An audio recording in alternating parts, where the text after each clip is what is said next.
Buenos días, le damos la bienvenida a este nuevo programa de podcast de la empresa Construir Ingeniería, un podcast especializado en el tema de finca raíz e inversiones para lograr la libertad financiera. Hoy tenemos un gran tema, que es el tema de desarrollos inmobiliarios, mercado inmobiliario, ganancias de capital y tendencias futuras de los bienes raíces. Para tratar este tema he invitado a un amigo, Felipe Zuluaga, una persona experta en el tema, que quiero que hoy nos dé mucho conocimiento, nos aporte mucho conocimiento a nuestra audiencia. Felipe, gracias por aceptar nuestra invitación, por estar acá en tus oficinas, en mis propias finanzas y la diferencia que tuvo con nosotros. Darío, el placer es nuestro, muchísimas gracias por la invitación, encantados de participar en el podcast y con seguridad saldrán cosas espectaculares de este episodio. Estoy seguro que va a ser un aporte de conocimiento bastante importante con tu experiencia y tu conocimiento. Mil gracias. La primera pregunta que quiero hacerte, Felipe, ¿quién es Felipe Zuluaga y qué trayectoria tiene en el sector inmobiliario? Buenísimo, pues mira, yo soy Felipe Zuluaga Piedrahíta, tenemos una empresa que se llama Impacto Proyectos, una desarrolladora inmobiliaria, donde estructuramos proyectos, gerenciamos y vendemos. Nosotros ahorita vamos a hablar un poquito más a profundidad de la estructuración de proyectos, pero básicamente a eso es lo que nos dedicamos, llevamos en este proceso ya más de 5 años y aparte de eso pues tenemos con mis propias finanzas también un área de educación en bienes raíces, se llama Real Estate by Mis Propias Finanzas, y aquí nos hemos dedicado a enseñarle a la gente cómo invertir en bienes raíces.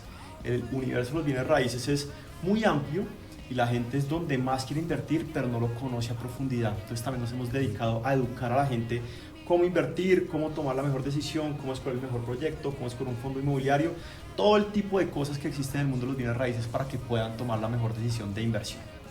Has tocado muchísimos temas, pero yo creo que vamos a desarrollar tema por tema. El primer punto que vamos a desarrollar es el tema de desarrollos inmobiliarios. ¿Por qué no nos cuentas cómo se estructura un desarrollo inmobiliario? Mira, el tema de la estructuración inmobiliaria es un proceso muy interesante, muy largo y está, digamos que partido en diferentes etapas. Lo principal en la estructuración inmobiliaria y para uno iniciar, digamos que la fase 1 es pues identificar la oportunidad, ¿no? Lo más importante acá es tú como estructurador inmobiliario es identificar una oportunidad.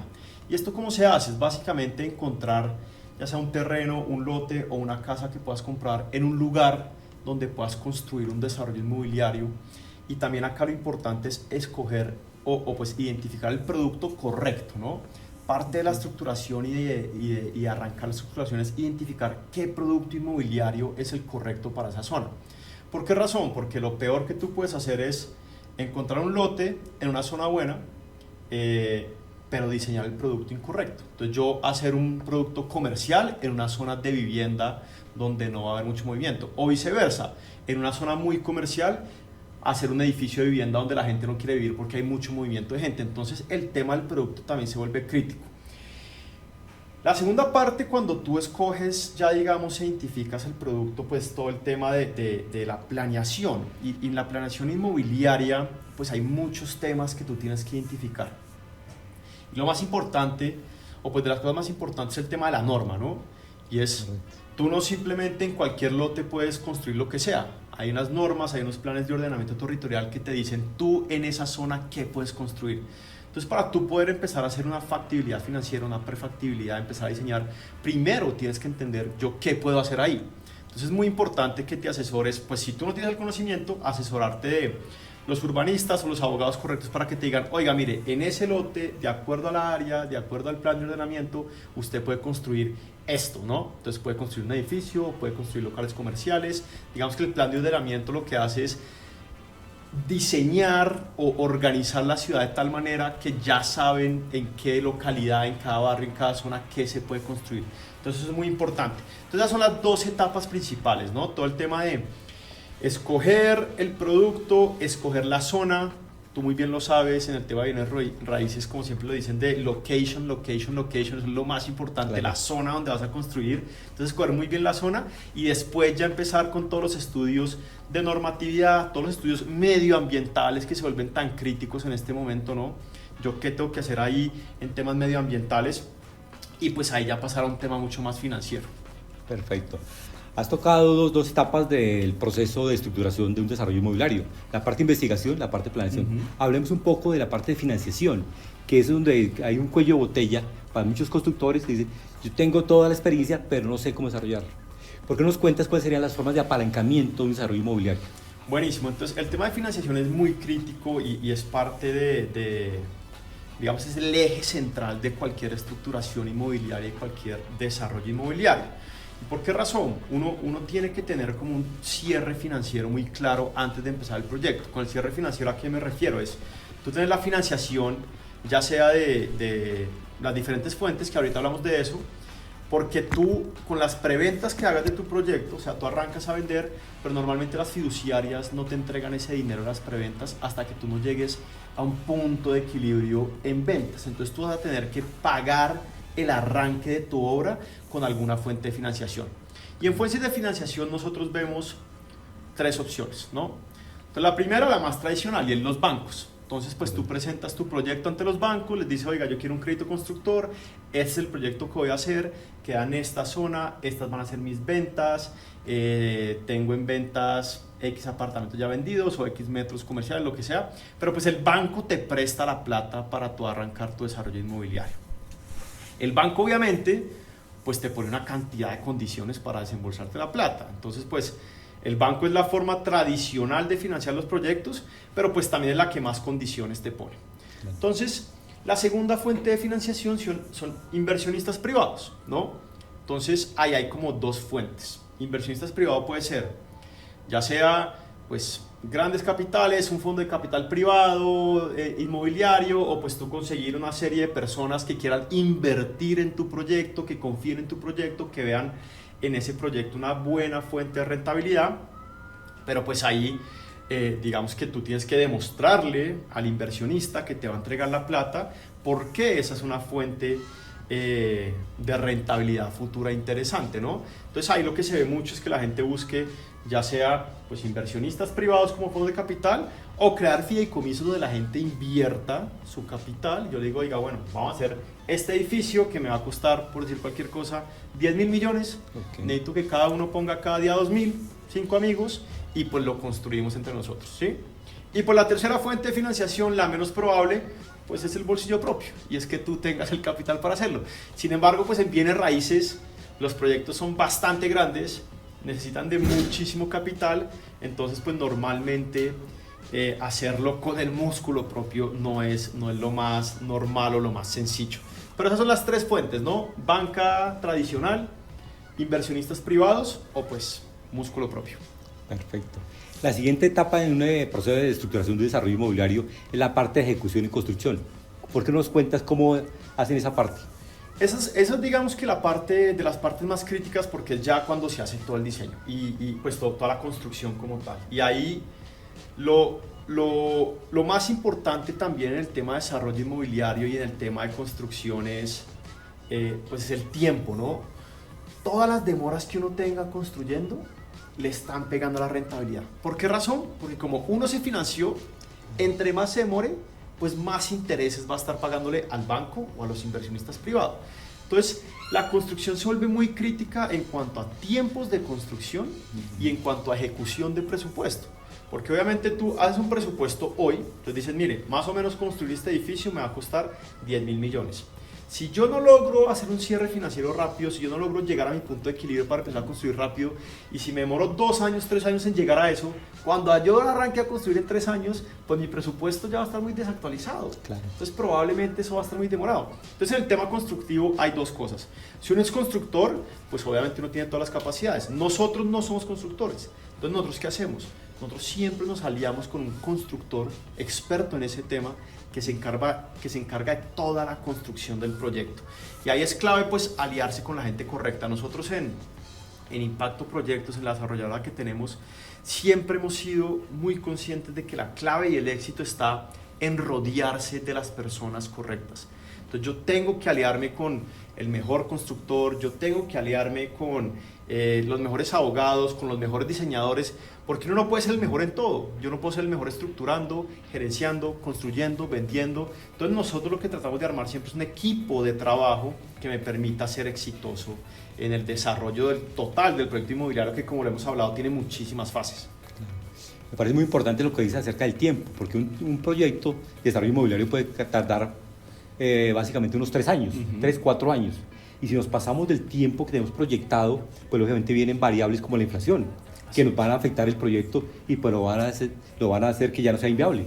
Así es, el tiempo es crítico, el tiempo pues es lo más importante en la obra, porque lo que hablábamos ahorita, entre tú más te demores, pues más intereses vas a estar pagando de tu financiación y es más probable que tus costos suban frente a tu presupuesto. Claro. Entonces, si yo me demoro más, probablemente por el tema de la inflación que tú hablabas, pues los costos de la mano de obra van a ser más altos, los costos de los materiales de construcción van a ser más altos y ya el presupuesto que tú hiciste y el precio al que saliste a vender tus inmuebles, pues ya no va a dar para cubrir tus costos de obras. Entonces, el tiempo es una variable crítica en el tema de desarrollo inmobiliario. Ya.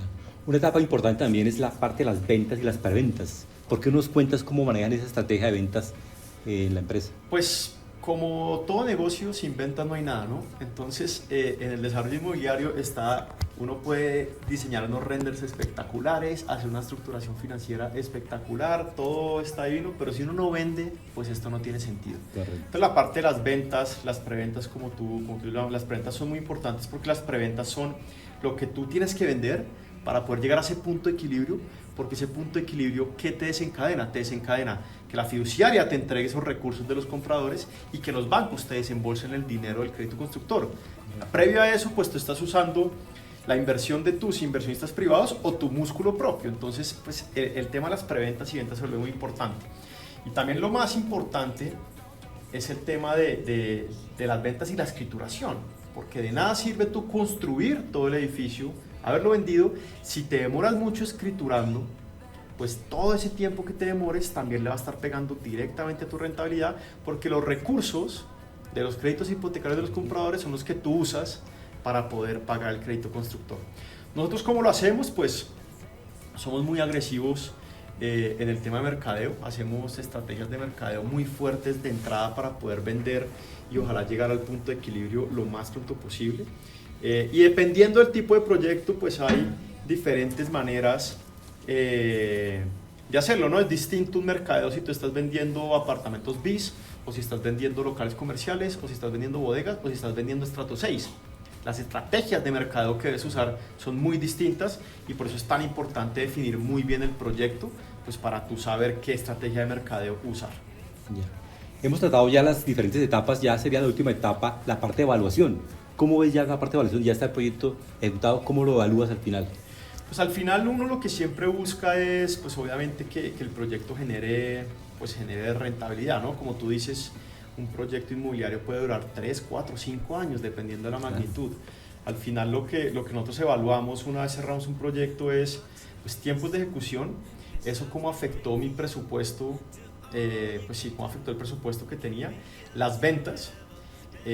Muchas veces uno hace un presupuesto de ventas, pero en el camino, si uno se ve colgado, entonces empieza a dar descuentos. También siempre existen como esos apartamentos chicharroncito, ¿no? El que es interno, el que es del segundo piso, tal, entonces uno empieza a dar descuentos para salir de esas unidades. Pero al final uno mide simplemente pues tiempos, cuánto me costó la obra versus las ventas y pues al final uno quisiera encontrar una rentabilidad pues por el esfuerzo que uno tuvo, ¿no? Durante esos 3, 4, 5 años, pues una rentabilidad que haga sentido versus lo que existe en el mercado en otro tipo de inversiones, ¿no? Entonces acá en las inversiones todo está en el costo de oportunidad. Entonces, si yo me gasté 5 años de trabajo metiéndola a esto, le metí tantos recursos, ¿qué utilidad me dejó? Pues la comparación siempre debe ser como, bueno, si yo no hubiera gastado este tiempo y esta plata en este proyecto, ¿qué hubiera hecho con eso? Y si tuvo sentido o no. Ahora bien, pues la construcción es cíclica, ¿no? Habrá momentos muy buenos, habrá momentos muy malos. Ya vamos a hablar un poquito de la situación actual, de lo que ha pasado. Han sido años difíciles para el sector de la construcción por varias variables. Entonces, pues, es normal que uno tenga años buenos, años malos, años regulares. Lo importante es que uno en el tiempo diga, bueno, pues estar en el negocio del desarrollo inmobiliario me ha generado pues la rentabilidad que me esperaba. Perfecto. Hay muchos temas a tratar contigo, ¿sí? Ya tratamos del desarrollo inmobiliario. Vamos a dar un segundo tema, que es el tema del mercado inmobiliario en Colombia. ¿Por qué no nos cuentas, Felipe, cómo describes el estado actual del mercado inmobiliario en Colombia? Pues mira, yo creo que venimos de unos años sin duda muy difíciles, ¿no? ¿Qué pasó? Y todo hay que poner un poquito en perspectiva porque a veces las cifras son engañosas. Entonces, en la pandemia, llegó la pandemia, ¿sí? que hizo el gobierno en la pandemia fue para tratar de reactivar la economía, entregó muchísimos subsidios para incentivar al sector, porque el sector de la construcción es de los sectores que más mueve la economía. Entonces, al entregar subsidios, lo que hicieron es que se dispararon las ventas de vivienda, ¿no? Se dispararon las ventas. ¿Y eso qué pasa? Que pues obviamente después de la fiesta viene el guayabo. Entonces, pues cuando ya bajaron los subsidios, hubo una caída en ventas salvaje en los últimos 2 años. ¿Y por qué se dio? Pues porque obviamente por la reactivación de la economía bajaron las tasas de interés mucho para tratar de reactivar la economía en pandemia, y después para controlar la inflación subieron las tasas de interés. Y en los últimos 2 años hemos visto tasas de interés en máximos históricos de los últimos 40 años, y llegamos a ver créditos hipotecarios al 20%, 23%, y eso pues obviamente le pega directamente a las ventas, porque si la gente no se puede endeudar para comprar vivienda, pues no va a comprar vivienda. Todo lo que vimos fue una caída salvaje en las ventas de vivienda. Eso obviamente afectó durísimo al sector de la construcción. Venimos de 2 años, año 2022, 2023, 2024, de caídas en venta muy duras, las constructoras sufriendo mucho, pues los costos de construir también por el cielo, los créditos constructores también altísimos. Entonces pues una caída muy grande, pero en el último año hemos visto como otra vez la inflación baja, ¿no? Ya estamos en inflación por los lados del 6%. Cuando la inflación baja, pues las tasas de interés también bajan. Y ya estamos viendo tasas de interés en créditos hipotecarios al 9%, 10%, 12%, que hacen más sentido para los compradores. Entonces estamos viendo una reactivación del sector constructor. Yo creo que ya pasó la tormenta. Vamos a ver que la inflación va a seguir bajando. Según pues los grandes expertos, la inflación va a seguir bajando. Pronostican que este año debería cerrar por ahí en un 5%, 6%. Eso va a hacer que las tasas de interés también sigan bajando un poco, y vamos a ver una reactivación del sector de la construcción, que pues gracias a Dios nos conviene a todos los que estamos metidos en este sector. Pasamos momentos muy duros, pero esto siempre pasa. Todos los negocios son cíclicos. Lo importante era pasar la tormenta, y yo creo que se vienen buenos momentos para comprar vivienda. Se viene como una época de compradores, la gente va a poder endeudarse a buenas tasas para comprar, y pues eso a nosotros los desarrolladores inmobiliarios nos va a convenir muchísimo. Perfecto. ¿Por qué no nos cuentas, Felipe, qué impacto han tenido las políticas públicas y las tasas de interés en el comportamiento del mercado inmobiliario en Colombia? Pues la tasa de interés es sin duda yo creo que la variable más crítica en la compra de vivienda, porque pues muy poca gente saca de su bolsillo y compra de contado una casa, ¿no? Entonces todo el mundo, ¿qué hace? Pues normalmente paga la cuota inicial a plazos del 30%, y el 70% pues pide un crédito. Entonces las tasas de interés son lo más crítico, porque obviamente la tasa de interés implica tú cuánto tienes que pagar de cuota mensual para tu crédito hipotecario. Entonces pues con tasas de interés en los últimos 2 años al 16, 18, 20%, la gente no tenía la capacidad de endeudamiento para poder comprar vivienda, ¿no? Entonces, cuando tú pensabas en, no sé, si yo voy a pedir un crédito de 200 millones de pesos y la tasa de interés es del 18% efectivo anual, pues voy a pagar una cuota mensual muy alta. Entonces, mi sueldo, mi salario no me da para pagar esa cuota mensual. A diferencia de si yo pido ese mismo crédito de 200 millones para una tasa del 10%, yo voy a estar casi que pagando la mitad de la cuota. Entonces ya mi salario sí me da para pagar esa cuota mensual. Entonces la tasa de intereses es la variable más crítica para la compra de vivienda, y pues la política del gobierno, del Banco de la República, la baja de la inflación, la baja de tasas de interés del Banco de la República, pues que es la tasa de referencia para prestar plata al mercado, pues sin duda ahorita está ayudando a que se reactive el sector, y sin duda vamos a ver esos efectos en los próximos meses y en los próximos años de la reactivación de la compra de vivienda. ¿Cómo es el tema de políticas públicas, por ejemplo, la suspensión de subsidios para este año por parte del gobierno nacional? ¿Qué impacto va a tener en la vivienda? Pues va a ser muy duro, sin duda, porque por lo menos los subsidios que había de Mi Casa Ya, de vivienda VIP y vivienda BIS, pues la gran mayoría de compradores de vivienda BIS y vivienda VIP usaba ese subsidio para comprar la vivienda. Entonces, ¿qué efecto va a tener esto? Primero, vamos a ver muchos desistimientos y es gente que compró vivienda BCB, gente que compró vivienda BCB contando con que iba a tener ese subsidio. Entonces, ¿ahora qué va a pasar? Pues que la gente va a decir, oiga, pues si ya no tengo el subsidio, me toca desistir de mi negocio y van a empezar a haber más desistimientos. Y pues nuevas personas que quieren comprar vivienda BCB van a decir, no, pues ya no la puedo comprar porque ya no tengo el subsidio. Entonces, sin duda, vamos a ver un efecto duro en la venta de vivienda BCB que le va a pegar mucho a estos proyectos, pero la bajada de las tasas de interés, pues esperemos que compense un poquito, ¿no? Como que eso nos ayude a compensar un poco la venta de vivienda. Pero, pues una política de subsidios que ha manejado el gobierno, los últimos, yo qué sé, 5 gobiernos han manejado subsidios para la vivienda, y ver esta parada de subsidios, pues sin duda le va a pegar bastante al sector. Yo soy positivo, yo espero que vean, porque es que además el sector constructor, o sea, cuando el gobierno dice es que yo tengo que reactivar la economía, el sector constructor le pega una cadena gigantesca. Claro. Entonces no es que yo simplemente esté ayudando al sector de la construcción para que venda más viviendas, que ese sector trae, pues primero todos los materiales, segundo, el que hace las ventanas, el que hace las barandas, el que hace la red de hidráulica, el que hace la red eléctrica, eso tiene una cantidad de 51 sectores. 51 sectores, que si tú reactivas solo el sector de la construcción, tienes 51 sectores detrás que se van a reactivar.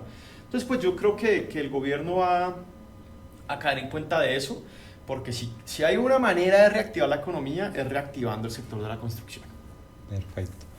Vamos a pasar a un tercer módulo que lo he denominado ganancias de capital a través de bienes raíces. Me gustaría que nos contaras qué modelos de negocio inmobiliarios consideras más efectivos para generar ganancias de capital en el sector inmobiliario, Felipe.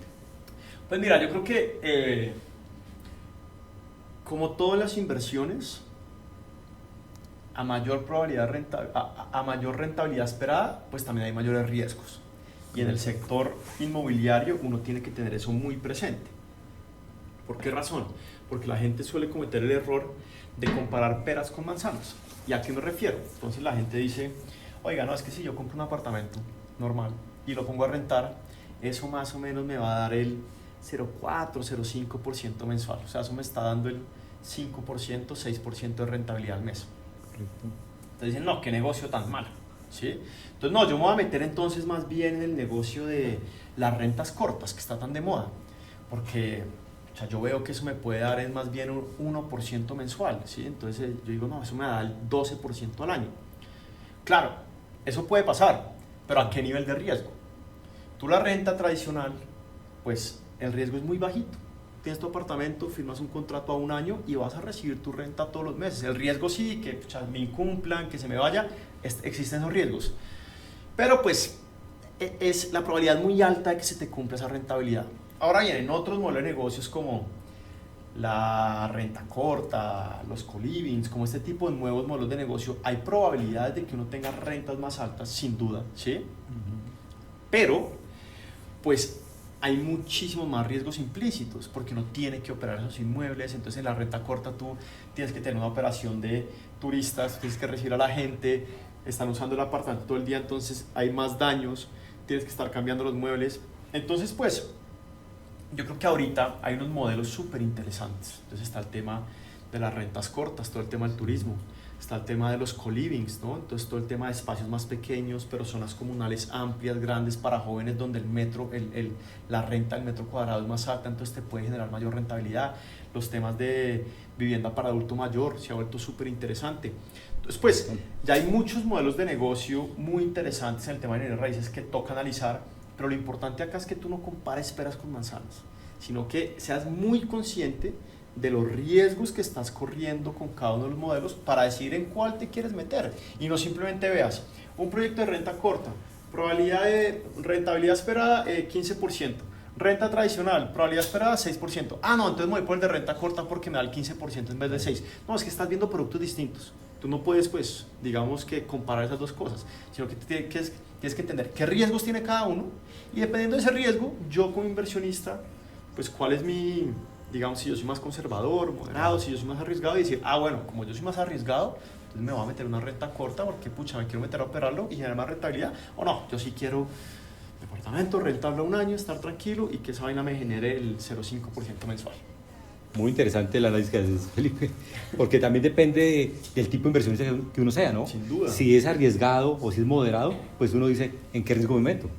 Total, y eso es súper interesante porque lo que hemos visto y que está pasando es también dependiendo de la edad de las personas, claro, se están metiendo en diferentes sí, modelos. claro, Entonces, total. pues también uno ve gente mayor que ya dice, no, a mí no me enreden ahorita, yo no me quiero meter Claro. en nada raro, a mí déjeme con mi renta tradicional, pero no ve mucho a los jóvenes metiéndose en modelos de negocio un poco más riesgosos, pero con más probabilidad pues digamos, con posibilidad de generar mayor rentabilidad. Entonces lo que tú dices, uno tiene que tener muy claro cuál es su perfil de riesgo en las inversiones inmobiliarias, porque de esa manera va a poder entender y definir pues qué modelo de negocio se quiere meter.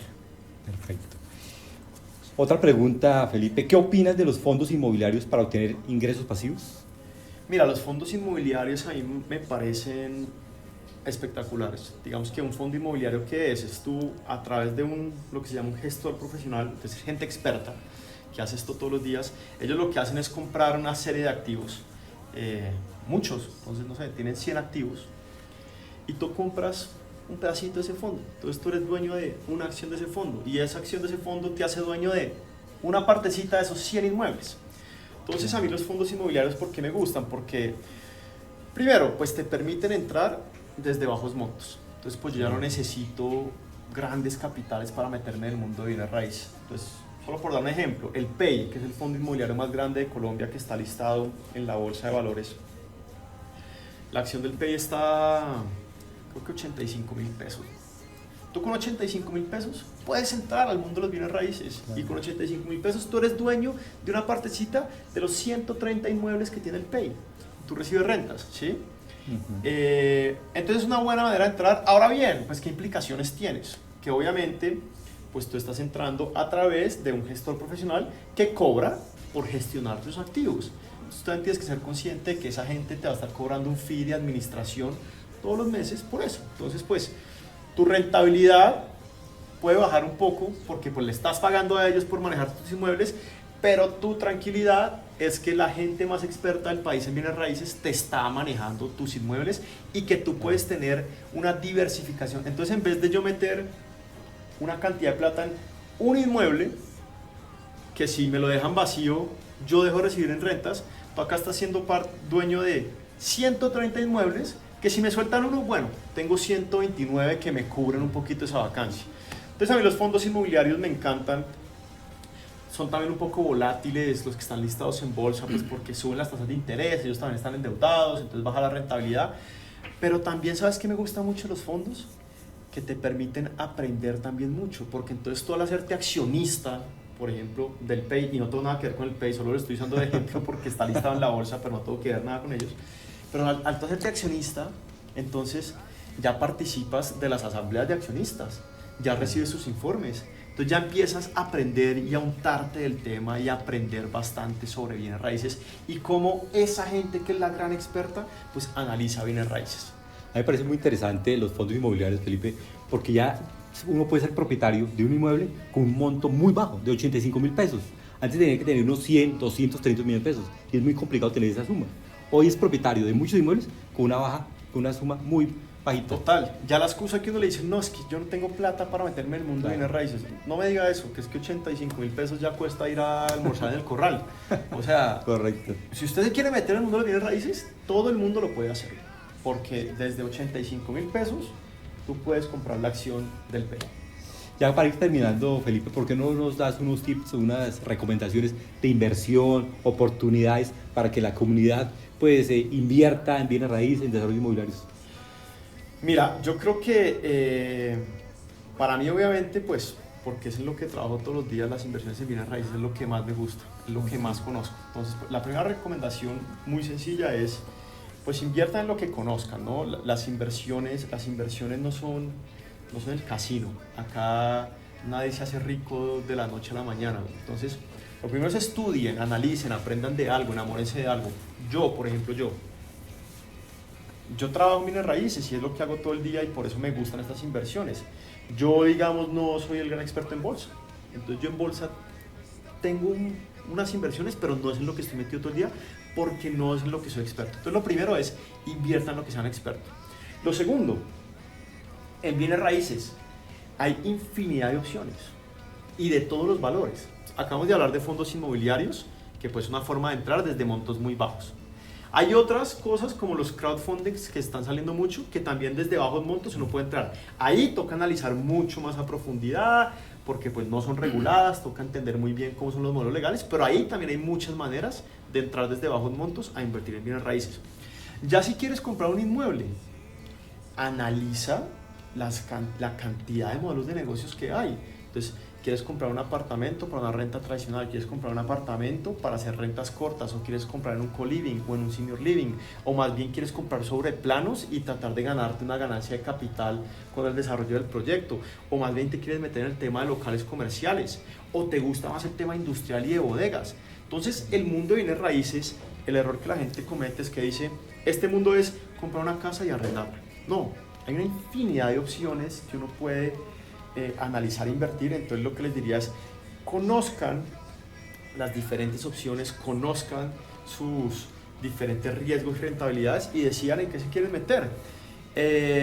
Y lo más importante pues es, aprendan, vean estos podcasts que tú tienes, vean redes sociales de gente que está haciendo cosas chéveres, inscríbanse a newsletters de los diferentes fondos. Entonces yo estoy inscrito a todos los newsletters, me inscribo al del Pay, me inscribo al de Visum, me inscribo al de Credit Corp y me van llegando los informes y los leo. Así no sea inversionista, me empiezo a untar del tema y empiezo a ver.